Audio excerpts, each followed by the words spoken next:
Olá, alunos. Nessa aula eu vou explicar sobre tensão e deformação.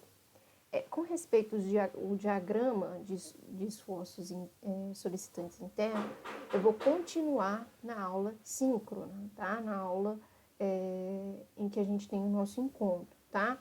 Porque aí a gente consegue esclarecer todas as dúvidas. Bom, então vamos começar. Quanto que essa estrutura resiste? É uma pergunta em que é a primeira pergunta que a gente faz quando começa a pensar em uma estrutura, tá? A resistência dos materiais é a base para diversos projetos, tá? Tanto de estrutural, de equipamentos, enfim. Tudo isso gira em torno da resistência dos materiais. Os projetos são dimensionados para terem resistência suficiente para os esforços e para as condições de uso. Então, a primeira coisa que a gente precisa determinar em um projeto são as condições de uso. O que seria isso? Que tipo de projeto nós estamos falando? Nós estamos falando de um projeto de uma casa? É um edifício residencial? É um comércio? Que cargas, que carregamentos estão previstos para essa estrutura? Vai ter um fluxo grande de pessoas? Vai ter equipamentos? Enfim. Então, tudo isso a gente precisa primeiramente considerar. Em seguida, em consequência desse carregamento, a gente vai ter os esforços solicitantes, né, aplicados nos nossos elementos estruturais. Então, os nossos esforços solicitantes é justamente aqueles que a gente determina nos diagramas de esforços solicitantes, né? Momento fletor, esforço cortante e esforço normal.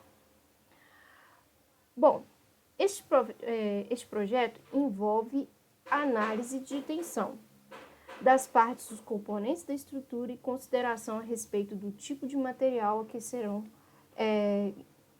feitas. Então, com a análise de tensão, tá, que vai ser justamente a distribuição de tensões na qual resultou aquele esforço solicitante, a gente vai conseguir prever qual tipo de material vai ser mais adequado para aquela situação. Então, vamos nesse exemplo, eu tenho uma escada. E eu sei que o carregamento são as pessoas que vão circular e o peso próprio dessa escada. Será que eu posso construir essa escada, né, com esse tipo de solicitação em concreto? Aço ou madeira? Bom, eu estou dando um exemplo aqui, mas está claro que todos esses materiais são aplicáveis. Mas, será que nessa situação aqui eu poderia utilizar concreto? Ou nessa situação eu poderia utilizar madeira? Ou talvez esse projeto aqui seja um projeto de um edifício comercial com maior movimento, fluxo de pessoa, e o carregamento seja mais elevado, e aí talvez opte por um de concreto. Bom, enfim, isso vai ser um critério que a gente vai ter que analisar através da análise de tensões. E aí definir qual que vai ser o material que vai encaixar melhor no meu projeto, tá? Além dessas considerações da análise de tensão, eu tenho que ver com relação à viabilidade. Será que o concreto é mais barato que a madeira? Será que o aço ele é mais barato do que o concreto ou a madeira? Enfim, tudo isso também vai envolver na hora de fazer essas escolhas. Então, na análise de tensão, a gente vai analisar a distribuição das cargas internas. A gente viu que quando a gente faz um corte na nossa seção, a gente tem uma distribuição de carga nela. E com a resultante dessa distribuição de cargas, a gente define os nossos esforços. Normal, cortante, momento fletor. Então, eu trouxe essa imagem justamente para a gente entender a importância do carregamento, tá? E também de sua seção. Percebam que nessa primeira figura, né, nós temos uma caixa em que tem um gato. E aqui não tem a aba levantada, né? E nesse caso a gente vê que, né, praticamente afundou esse lado da caixa. Quando eu abro, né, puxo essa aba, né, para fora, né, e aumento a seção aqui dessa partezinha aqui, eu aumento a rigidez da minha peça, né? Eu melhorei a distribuição de tensão aqui, né, o que fez essa parte ficar mais retinha, né, mais rígida, né? E assim, né, eu tenho uma viga, né, que aqui é a comparação entre sem viga e com viga. Bom, então isso está relacionado com essas distribuições de cargas aqui, né? Então a gente vai estudar essa distribuição, ok? Então, antes de começar a falar das tensões, a gente precisa analisar as hipóteses simplificadoras, tá? Essas hipóteses vão ser importantes nas aplicações nas nossas formulações, tá? Então, a primeira consideração, a seção transversal permanece plana durante a deformação. A gente sabe que, quando a gente for aplicar uma carga em uma determinada seção transversal, ela vai tender a deformar um pouquinho, tá? Então, é como se essa linha tracejada fosse a deformação da minha área. O que a gente vai fazer? A gente vai desprezar essa deformação. A gente vai falar que a nossa seção vai continuar plana. Isso vai simplificar nossos cálculos, porque se a gente considerar essa deformação, os nossos cálculos vão ficar muito extensos, tá? Outra consideração que a gente vai fazer é desconsiderar as regiões da barra próximas às suas extremidades. Por quê? Porque próximas às suas extremidades, né? Um exemplo aqui é essa barrinha onde eu tenho cargas aplicadas na extremidade, eu vou ter uma grande deformação devido a essa carga aplicada, né? Justamente aqui eu vou ter uma grande deformação, né, na minha região. Então eu vou desprezar essas regiões aqui, tá? Então, a gente percebe também nessa análise que a região mais interna da barra, ela sofre uma deformação uniforme, tá? Então, a gente vai considerar, como isso aqui é muito pequeno, tá? Vamos desprezar isso aqui e considerar essa deformação totalmente uniforme ao longo da nossa barra, tá? Então, a gente despreza, né, essas regiões aqui. Bom, outra consideração que a gente deve fazer é que o carregamento aplicado ao longo o carregamento será aplicado ao longo do eixo do centroide da seção transversal. Então, né, considerando essa barra, eu tenho o centro de gravidade dessa barra, que é o ponto central ali do meu retângulo, tá? E minha carga vai ser sempre aplicada ali. Por que eu não posso considerar essa carga aplicada fora dele? Porque eu vou ter uma certa excentricidade, o que vai complicar um pouco os meus cálculos. Então, para ter uma análise mais simplificada, né, como já o próprio nome diz, né, hipóteses simplificadoras, a gente vai dizer que essa força está aplicada bem no CG dessas peças, tá? Tensão normal. Então, vamos considerar essa figura aqui, tá? Então, a gente tem uma peça aqui nessa primeira figura aqui, a mais à esquerda, tá? E nós temos várias seções, né? A seção MM e NN, duas seções. E nós temos forças aplicadas na extremidade, que são forças de tração, tá? Se a gente fizer uma análise no corte, né, nas seções aqui definidas, a gente vai ver uma distribuição de cargas ao longo da área dessa seção, né? Então, a gente vai perceber que essa distribuição, na verdade, ela não é uma distribuição uniforme, ela é um pouco irregular. Só que, através das nossas simplificações, a gente vai considerar que essas tensões, elas são todas uniformes, são todas iguais. Ó, percebam aqui na setinha aqui dessa primeira imagem, que essa setinha é menor do que essa, né? Significa que essa tensão não é igual a essa, né? A tensão aqui nessa extremidade não é igual a essa ou do centro, tá? Só que a diferença é tão pouca, tão pequena, que a gente pode considerar que é uma distribuição toda por igual, tá? Então, fazendo essas considerações, a gente vai ter que a tensão, que é dada por essa letra grega chamada sigma, vai ser igual à força, né, dividido pela área da seção transversal. Não esquecer o que é a área da seção transversal, tá? É claro que não necessariamente vai ser um retângulo, pode ser um círculo, pode ser um triângulo, enfim, pode ser qualquer tipo de seção, tá? Que é só para lembrar vocês, ok? Lembrar também que, por convenção, tá? A tensão de tração é positiva e a de compressão será negativa. Vai seguir a mesma lógica que a gente fez com os esforços normais, tá?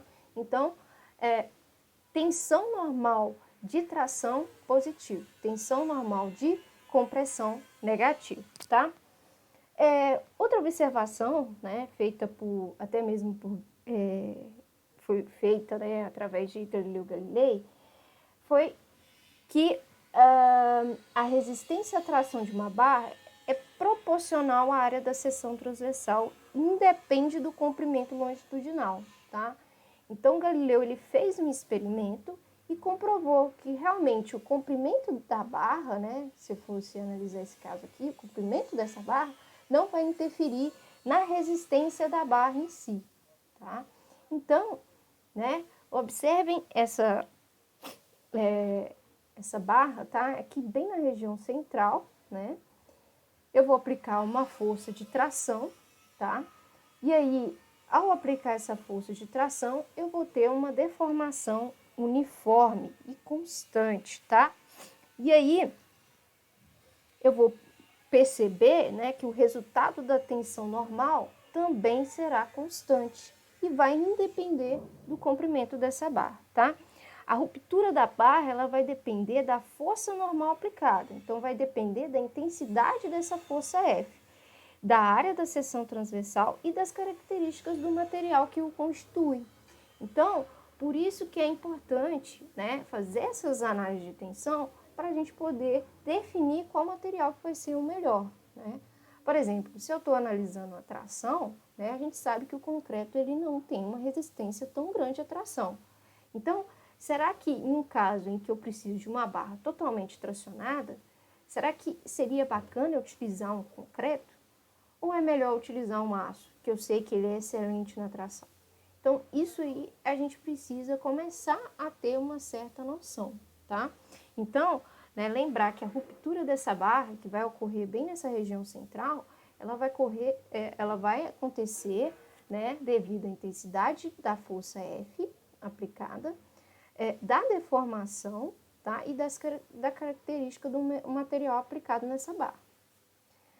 Bom, então o que seria uma tensão normal média máxima, tá?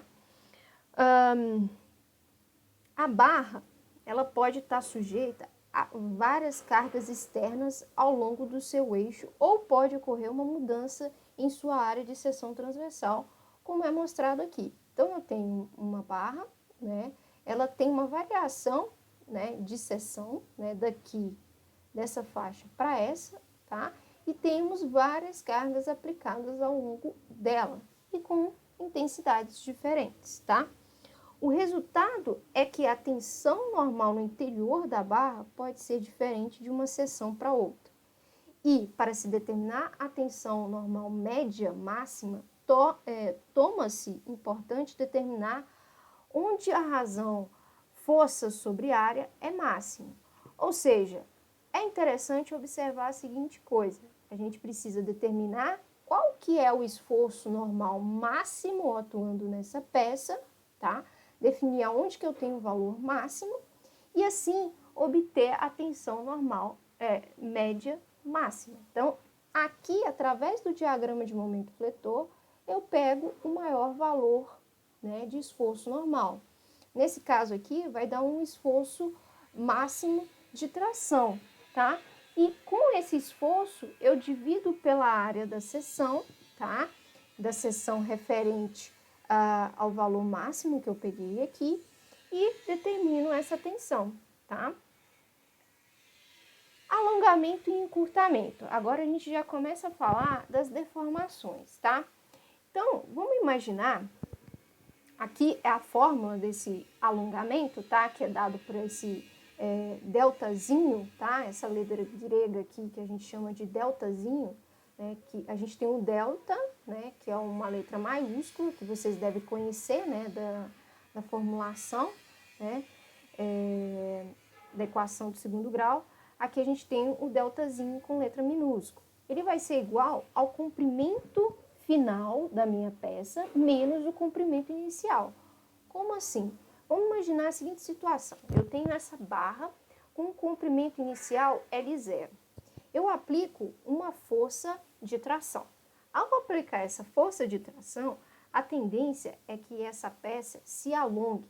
E aí eu vou chegar em um comprimento final L, né? Que eu vou ter esse acréscimo aqui. E é justamente esse acréscimo aqui que vai ser o meu alongamento, tá? Eu posso fazer também, né, pensando, né, de novo numa outra situação, né, pego a mesma barra com comprimento L0 e aplicar uma força de compressão, né? E aí eu vou ter uma redução do meu comprimento, tá? E aí novamente eu vou ter um outro comprimento final. E aí eu vou conseguir obter exatamente esse encurtamento aqui que a barra sofreu devido a essa força, tá? Então, para eu saber qual que é o valor do alongamento ou encurtamento, eu faço a diferença entre o comprimento final, né, após aplicar a carga, menos o comprimento inicial, né, antes de aplicar a força. Bom, dito isso, eu consigo definir o que vai ser deformação linear específica, que é dado por essa letra grega que chama epsilon. Bom, epsilon ou deformação linear, ele vai ser uma variação de tamanho em função do seu tamanho inicial. Então, o que é isso? Eu vou pegar o alongamento ou encurtamento da peça, né? Se vai ser uma compressão ou uma tração, e vou dividir pelo seu comprimento final. E vou ter essa variação, que a gente chama de deformação, tá? E essa deformação, ela não tem unidade, ela é adimensional. Bom, então aí está a relação, né, a descrição do que é cada um desses elementos da fórmula, né, L0, L e o deltazinho, tá? Então, essa vai ser a nossa deformação. Essa deformação vai ser muito importante, tá, juntamente com a deformação, para a gente caracterizar o material, tá? Que aí a gente vai ter um gráfico, tensão e deformação. Mas isso é assunto para a próxima aula. Bom, então, com essa definição, a gente pode também definir o coeficiente de Poisson, tá? Que é dado por essa letra Ni. É um Vzinho, é uma letra grega, tá? Então, esse coeficiente, tá, é característico de cada material, novamente, tá? Então, novamente, as características do material vai afetar, né, nas deformações dele. Então, observe, eu tenho essa peça, essa barra, tá? Com o material X. Quando eu aplico uma carga de tração, né,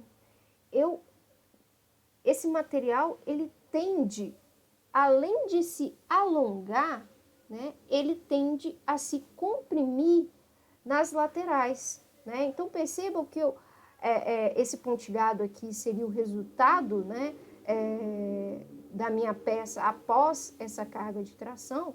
Então, observe que além desse alongamento longitudinal, né, que teve nas duas extremidades da minha peça, eu ainda tive uma compressão, né, uma redução da minha seção nas laterais aqui, ó, da minha peça, né, como se minha peça tivesse comprimido nesse sentido aqui, nesses dois outros sentidos, tá?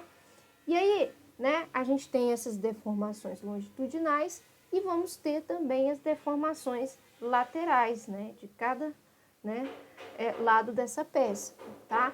Então, o coeficiente de Poisson, ele vai ser justamente a relação entre a deformação lateral sobre a deformação longitudinal, tá? Então, essa deformação longitudinal seria justamente aquela deformação epsilon que a gente viu, né? Seriam os alongamentos. E aí nós teríamos que definir também essa deformação lateral, tá? Mas a gente vai ver que os materiais já têm esses coeficientes de Poisson já definido, tá? Então, aí a gente já vai ter esse valor, ou se não tiver, né, a gente também consegue obter esse valor através, né, ou dessas considerações, né, a quantidade de deformação que sofreu, ou através do seu diagrama de tensão e deformação, tá? Depois eu vou adentrar mais sobre esse assunto, tá? Mais pra frente. Bom, e por fim, nós vamos ter a tensão de cisalhamento, que é dado por essa letra grega chamada tau. Então, tensão normal está relacionada com o esforço normal, tá? Então, liguem sempre isso, tá? Tensão normal está ligado ao esforço normal, tá? E a tensão de cisalhamento está ligada ao esforço cortante, tá? Então, vamos pensar na seguinte peça. Eu tenho essa peça aqui, que ela está encaixada, engastada dentro de uma parede, tá? Aqui é a representação dessa parede. E aí, eu resolvo aplicar uma força bem aqui nessa região, tá? Eu quero analisar essa seção AB, bem aqui, ó. Fazendo essa análise, trazendo essa seção para cá, eu preciso definir, né? Quando eu faço a análise da seção, eu tenho que definir qual que são os esforços internos, né? Então, fazendo essas considerações, eu vou obter um esforço cortante atuando justamente nessa seção AB. E esse esforço cortante, ele é resultante de uma tensão que está aplicada aqui, né? Uma tensão cisalhante, que é uma tensão que está paralela à área da seção transversal, tá? Então, é uma tensão cortante ou uma tensão de cisalhamento, tá? Que a resultante dela se transforma nessa força cortante, né? Esse esforço cortante que a gente chama de V. Então, a minha tensão de cisalhamento, o meu tal, ele vai ser o meu esforço cortante dividido pela área da seção transversal. Então, recapitulando, tá? Quando eu falo de esforço, de tensão normal, eu estou falando de uma força que está aplicada na perpendicular à seção transversal, né? Que seria aquela carga, né? Aquele esforço normal que a gente já viu, tá? A tensão de cisalhamento seria a tensão que ocorre paralela, né? Que tende a um corte na seção, né? Ou uma carga paralela à seção transversal. Então, essa tensão de cisalhamento é chamada de tal, né? Representada por essa letra tal, essa letra grega, que vai ser o nosso cortante dividido pela área. Então, observe a importância de a gente obter o diagrama de esforços solicitantes internos. Por quê? Porque através desses esforços a gente vai conseguir definir as tensões que estão atuando na minha peça. Então, com o diagrama de esforço normal, eu consigo obter a minha tensão normal. Com o meu diagrama de esforço cortante, eu consigo determinar a minha tensão de cisalhamento. Então, isso é extremamente importante, tá? E a partir desse momento, tá? A gente vai começar a aplicar esses conceitos em alguns exercícios, tá? Mas isso a gente faz na próxima aula, ok? Até mais.